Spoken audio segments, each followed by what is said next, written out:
Hello, everyone. I wanted to chime in and respond to a question that I've received a lot over the last few weeks, both in workshops and in lessons, which is, how do we play in the Altissimo register? The rumors are true. The saxophone is capable of playing notes that are above the written range in the standard fingering chart. And while I know that we are really eager to play the high G in the Crescent Sonata, the high notes at the end of the Glasnow Concerto, or the high A in the Muchinsky Sonata, I think that there's a couple of things that we can do to set us up for our Altissimo journey. And while everyone's way of approaching and teaching the Altissimo register is a little bit different, here are 3 Altissimo primers to get us set up for our Altissimo journey. One of the first things to consider is to make sure we have a strong foundation and an efficient technique through the regular range of the saxophone. If we feel like we're biting into the upper register or opening up the jaw excessively to access the low notes, it means that we're still developing our toolkit to access the full range of the instrument.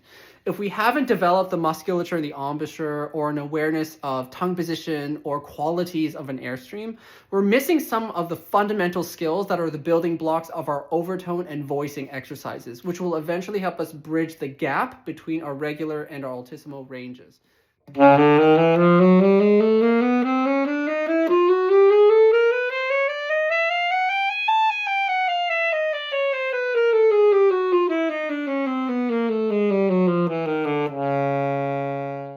Our second consideration is use of the front or the auxiliary key on the saxophone.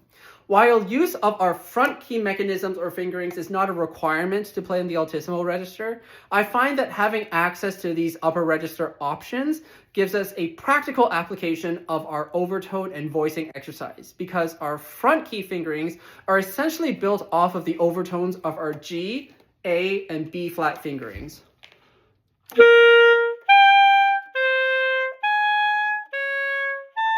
If you feel like you're having trouble accessing these notes right away, try this tone matching exercise where we flip between our familiar palm key fingerings and our new front key fingerings.